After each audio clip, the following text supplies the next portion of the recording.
You're listening to the one-year anniversary episode of Vote Her In, a collaboration between Two Broads Talking Politics and author Rebecca Sive, where we look at the movement to elect our first woman president.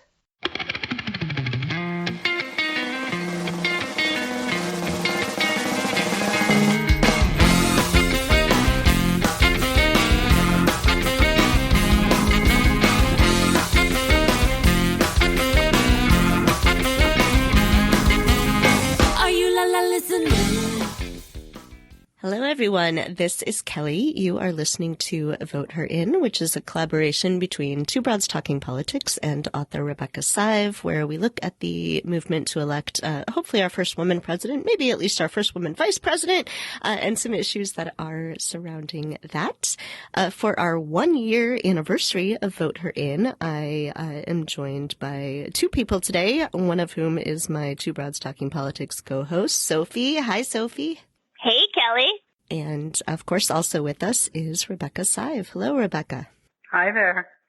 So, Rebecca, I will turn it over to you now as we look at this sort of one-year anniversary of this project we've been working on together and where we are in the state of electing our first woman president. So good to be with both of you, Sophie. It's good to hear your voice. So, yeah, as Kelly mentioned, we thought it was a good sort of point at this first anniversary, number one, to kind of declare a victory for our bit of trying to share the news about women and inspire women to be active on candidates' behalf, but also to take a serious look at what looks like it may be ahead. You may remember that we took a look in late December in our last show of 2019 on what we had learned or thought we had learned in the series of interviews we did last year. And there was also an article summarizing those, which you can see at Demcast if you haven't yet, which I encourage everyone to take a look at in any event. But today we're at a point, we're doing the show on the day of and after last night's yet again another debate, and we'll get to that shortly. But just to sort of give everyone a frame of reference and refresh everyone's memory, we've gone through two caucuses, one primary. We're a few days away from South Carolina's contest. Then we'll be at Super Tuesday just a week out, followed by some of our personal favorite states, Michigan on March 10th, Illinois on March 17th, and of course Sophie's home state, Wisconsin, on April 7th. We kind of wanted to, I'll summarize here what we think's been accomplished, notwithstanding however anyone may choose to vote, and we may talk about that a little bit more, or, you know, what we think some of the troubling aspects of all this have been, which we will also talk about. But I'm always sort of trying to look at the glass as being half full. As a community organizer, that's certainly how I was trained. So to summarize on that front, and not in order of importance, but in the order in which I thought about these issues, the first is, of course, that at no other time in American history have we had in a major political party primary more than one viable woman candidate. And of course, this year, over these last 12 months, there have been 6 women in the Democratic primary, 4 of whom have had very strong showings, and we still have 2 who are fighting hard and fighting smart. So that's number one. We've come a long way. The second thing that I was thinking about as we looked back at this past month of these 2 caucuses and primary is the fact that between them, Elizabeth Warren and Amy Klobuchar have won tens of thousands of votes. And so I don't think there can be a question here, and of course the polling data supports this, about the perceived legitimacy, if that's even a concept these days, for women to be in the race for president. What does seem to be the case is people fear, well, maybe she can't get elected, so therefore I couldn't vote for her. So we'll talk about that more, but let's not forget that these are the 2 choices that many, many people have made, and many more will make by the end of this next week. Another important point, and this doesn't speak to the merits of any particular candidacy or anyone's personal faves, But both Senator Warren and Senator Klobuchar have prevailed in a very tough competition when several of their Senate colleagues, male Senate colleagues, have not. And I point that out not as a judgment, but just to say that what we've celebrated and want to celebrate it again is just how tough and smart and disciplined and determined these women are, and therefore why we can be, in my view, confident about whatever they do going forward, not to say take a lesson from their playbooks about the grit that's required.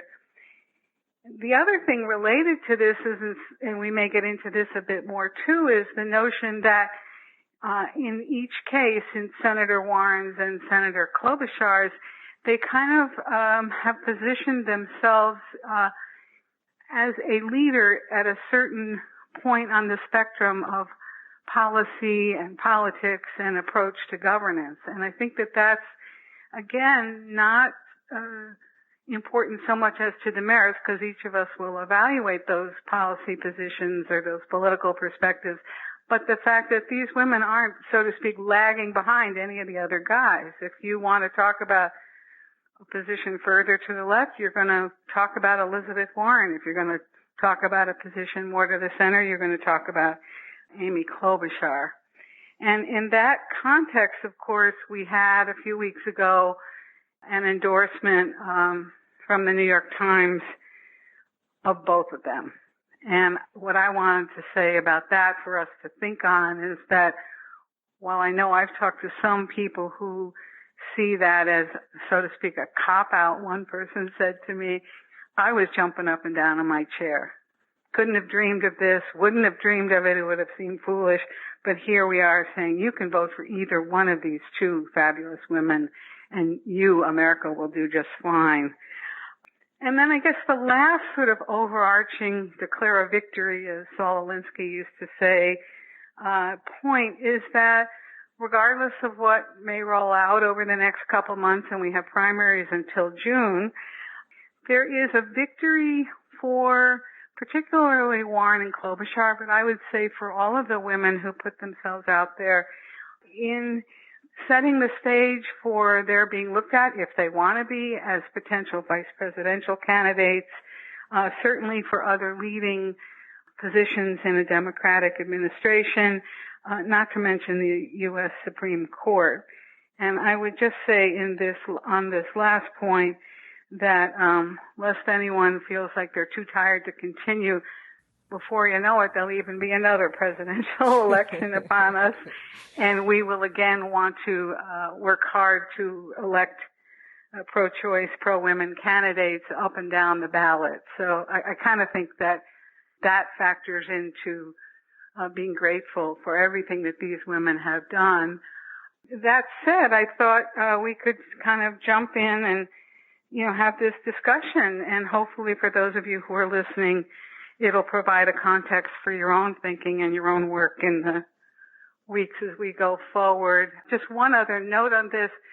We're going to work hard to have a series of diverse and differing voices over the next couple months and on Voter In to talk about some of these issues. So you'll definitely want to keep your podcast tuned right here.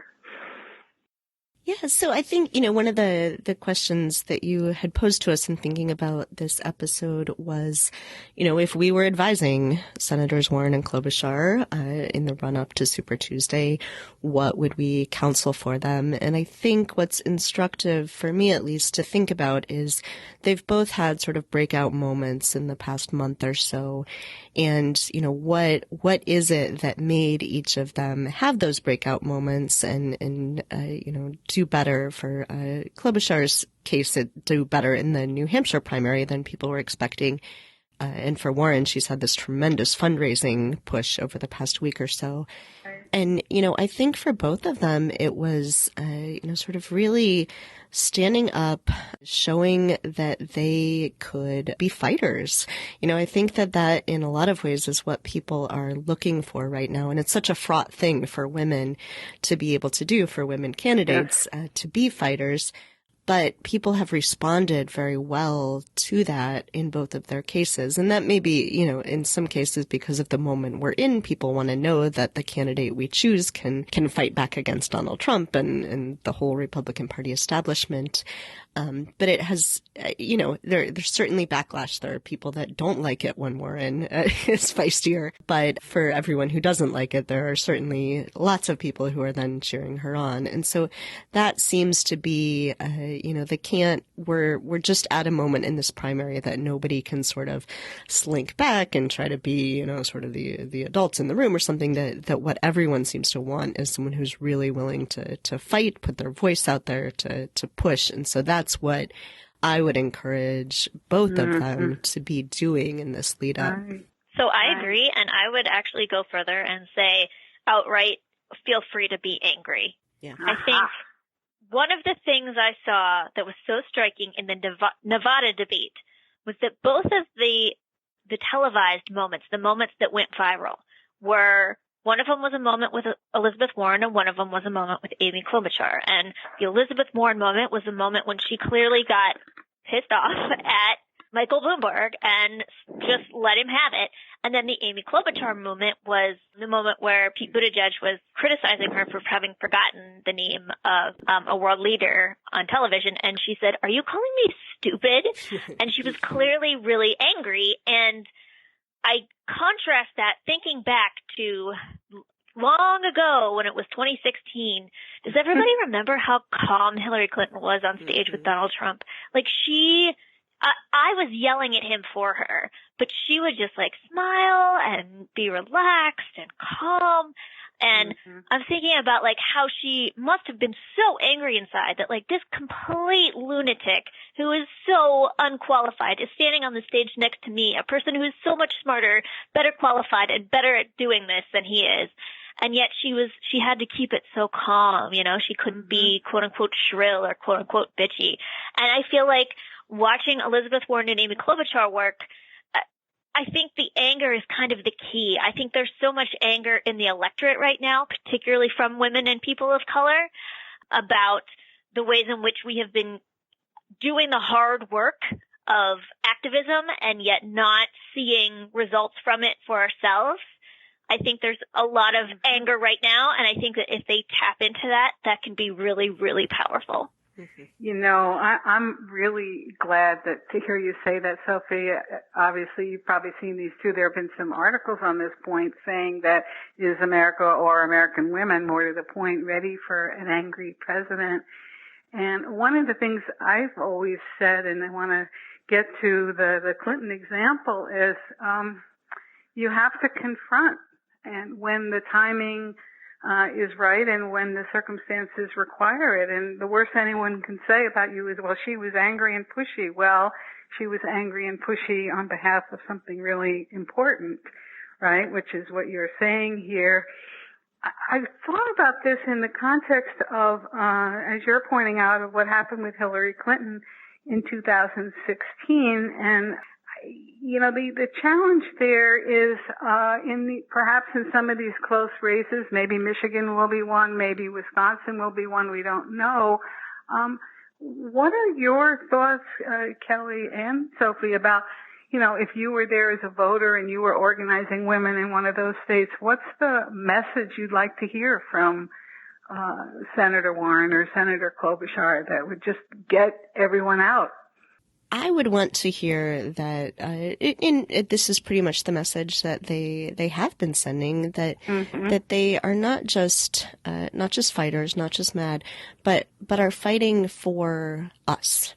And I think that has been what has been so effective about Warren's message the whole time that she's been running, is she's brought it back every time to, maybe the economy is working for some people, but is it working for you? How do we make sure that the economy is working for everybody? I think Amy Klobuchar talks a lot about things like mental health, and is that are these things working for you, the voter, the person on the ground? And I want to be fighting, not because I want, that fancy house in DC, not because I want, the fancy pen I get to sign laws with, but because I want to help you and I want to make your life better.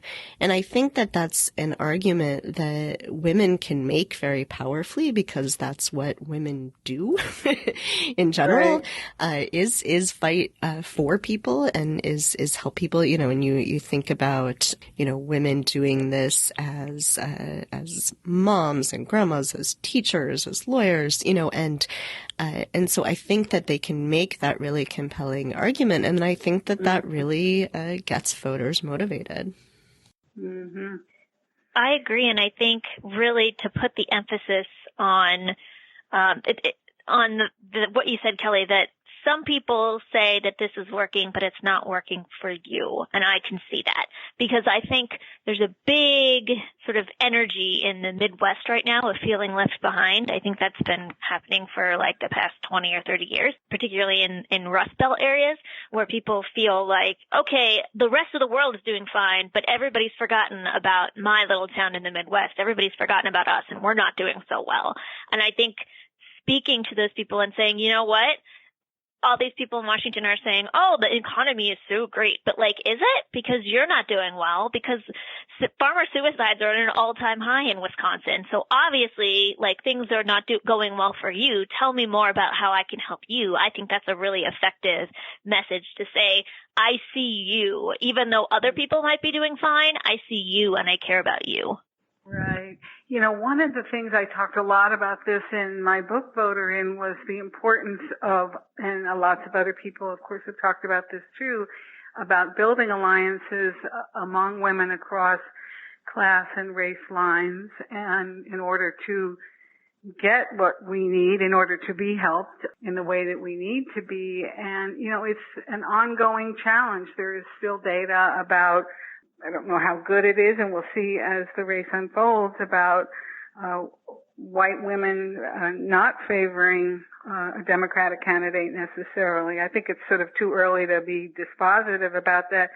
But I do think that we're seeing, a lot of women vote for the male candidates in this race. There's no, at least so far, and that may continue to be true. So one of the questions that's come up in these last few days prominently in the press is whether it's time for either Warren or Klobuchar or both of them to quit the presidential race. And needless to say, I'm not speaking to the merits of that idea at all.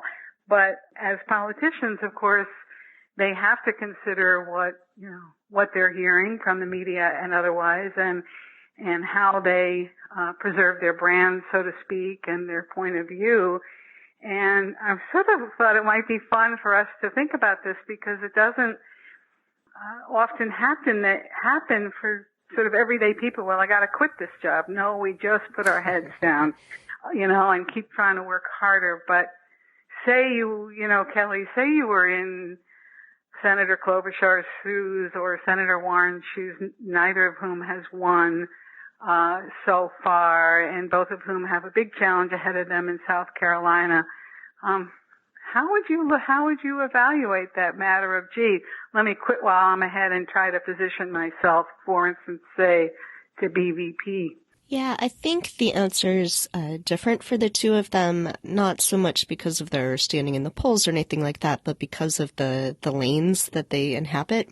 Because the moderate lane is so much more crowded right now in this race, I think that if I were Senator Klobuchar, I would think seriously about whether people, rightly or wrongly, think that she is standing in the way of a moderate gaining consensus, and then, a lot of people really want somebody to beat Bernie. And, so because she's in that more crowded lane, if she is in the way of that, it's possible that would sort of hurt her brand at some point, that maybe she stayed in the race too long.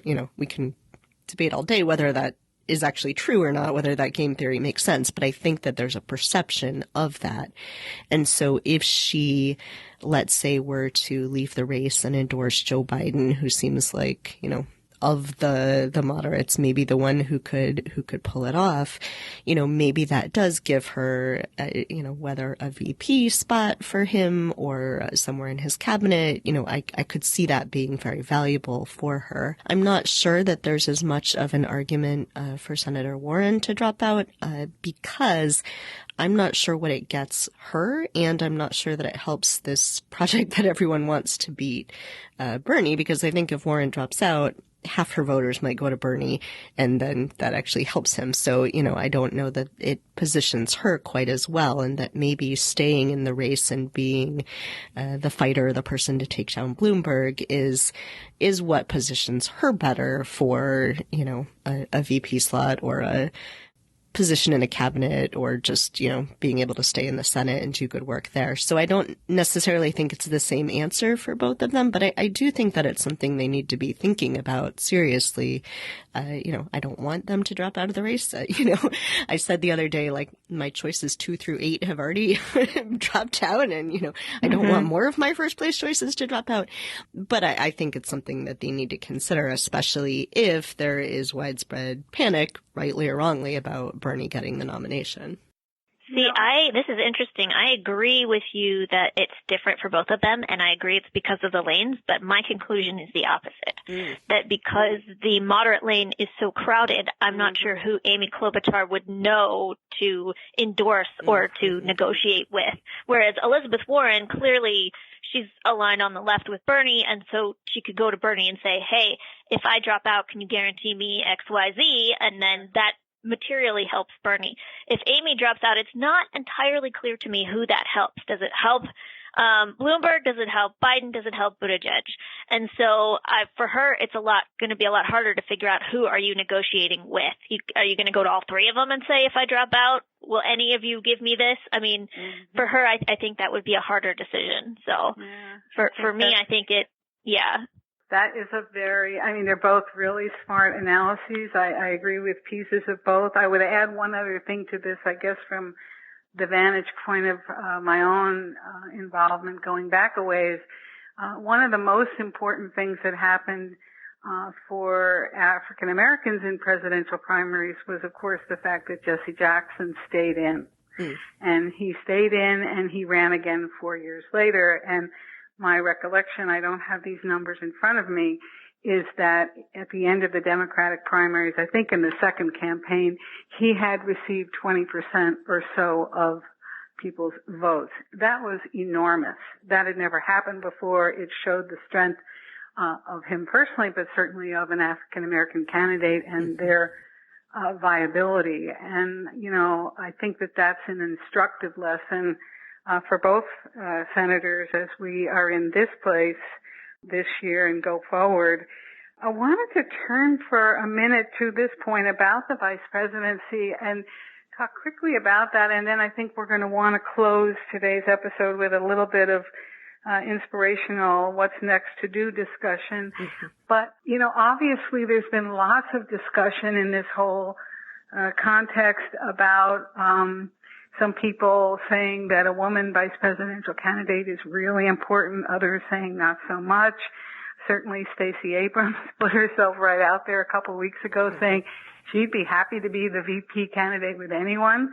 Kamala Harris has been significantly more circumspect. But then, of course, if it's the case, as we've just discussed, there are other women who could be considered for that spot, not only Senator Warren and Senator Klobuchar, but certainly, other members of the Senate or governors. That spot has a history of being considered by presidential candidates for a range of people.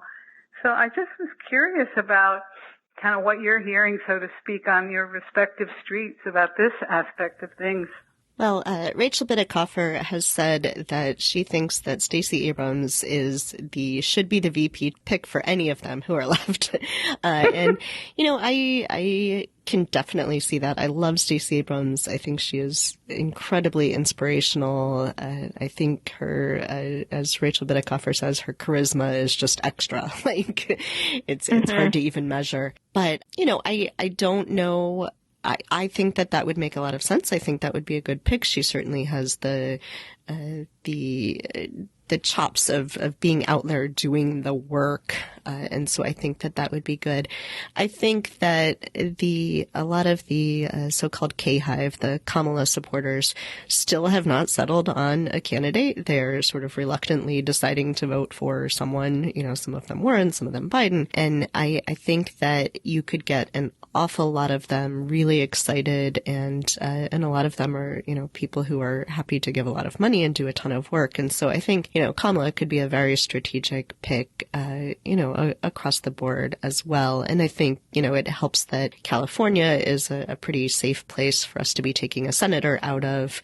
We're not going to have to worry about losing that Senate seat. It'll still go to a Democrat. So I think in that case, Kamala might be a really good pick, although she'd be an excellent attorney general too, if that was a thing she was interested in doing in the future. So I could easily see either one of them. And I think, I'm going to be deeply uncomfortable if the Democratic ticket is all white.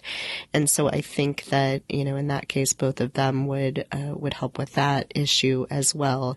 I think that, as much as I would love to see Warren as VP if she is not president, I do think that taking somebody in Massachusetts where there is a Republican governor and, we could at least short term end up with a Republican senator in that seat, I think could be kind of risky. So, I think we need to think about those sorts of issues as well. But, I'm all for the Stacey Abrams or Kamala Harris as a VP to literally anybody. Well, I'm fairly sure that in Massachusetts, you actually have to have a special election. They're not gubernatorially appointed. Yeah, but there'd be a few month gap at least while there was an appointed person. So I wanted to say here that I saw a data point earlier today and in another context, which I think is important to what we're doing here and to what all our listeners are doing. It was about the fact that in the last few years, I forget the actual time period, only 14% of any exhibits in major museums were of women artists. And so that made me think about political pundits, who of course are overwhelmingly male as well and overwhelmingly white. So I wanted to say to our listeners that while the three of us don't pretend to be totally knowledgeable on this subject, I think it's really important for us to have this conversation among ourselves, among women who do pay attention, who do care, and who are thinking hard about this. And so that's the context in which we had this discussion today. And I just wanted to close it with the notion that, of course, the most important thing for us all to do is to stay mobilized. There's an argument for focusing on whatever candidate matters the most to you, or if not, playing the odds. I've started getting phone calls from friends asking me about that because they don't want to waste their time or their vote. But what we do want to say to you here is just please stay mobilized, active, do everything you can. Kelly and Sophie, any final thoughts on that? Yeah, this is something we'll be returning to for sure, but I think it's also important for people to remember that as important as the top of the ticket is, it's not the only part of the ticket. Right. And so, if in the end your favorite candidate is not the nominee, and that will certainly be the case for some percentage of the people listening here, that, find a down ballot race that is exciting to you. Right. Find a woman running for state legislature or governor or something that you're really excited about and passionate about, and go out and knock on doors and increase turnout for that down ballot candidate will also increase turnout for up ballot. So you can go out there and be motivated whether or not the actual presidential nominee is the one who inspires you. I agree, and I want to put in a plug as well for pacing yourself. I see a lot of people that I know who got active in politics post 2016 who went a little crazy for the midterms, really got into it and burned themselves out, and now are feeling horribly guilty. It's okay to sometimes not be able to take on everything. I find it more helpful to sort of budget out my time and say, okay, I will write this number of postcards every week and no more. I will donate this amount of money every month and no more. I will canvass this number of times and no more. And that way sort of set yourself limits so that you have, because this is not actually a sprint.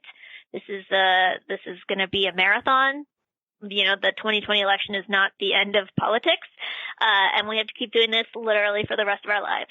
So I really suggest remembering that you sometimes need to leave yourself a little strength or as the internet likes to say, a few more spoons for later on down the road. So feel free to set some boundaries for yourself. So I would just close by saying I heartily agree with both Kelly and Sophie. I would say, I guess, that I do think that 2020, at least in my lifetime, which is a long one at this point, more important by far than any other election I've ever seen. So I kind of have tried to take for myself, and obviously you have to give yourself time to rest, but take for myself this notion that we do have to fight as hard as we can and work as hard as we can this year for the sake of everybody, and not to be corny, but certainly for the least among us in particular. So on the note that we're all in this together, we're all going to take care of each other. And on this first anniversary of Vote Her In, thank you all for listening in. Please do send us your thoughts about what we're doing and how we should do it, and we'll just move along. So thanks to everyone. The Vote Her In segment is a collaboration of Two Broads Talking Politics and author Rebecca Sive. Our theme song is called Are You Listening, off of the album Elephant-Shaped Trees by the band Immunuri, and we're using it with permission of the band. Our logo and other original artwork is by Matthew Weflin and was created for use by this podcast. You can contact us at twobroadstalkingpolitics@gmail.com or on Twitter or Facebook at Two Broads Talk. You can find all of our episodes at twobroadstalkingpolitics.com or anywhere podcasts are found.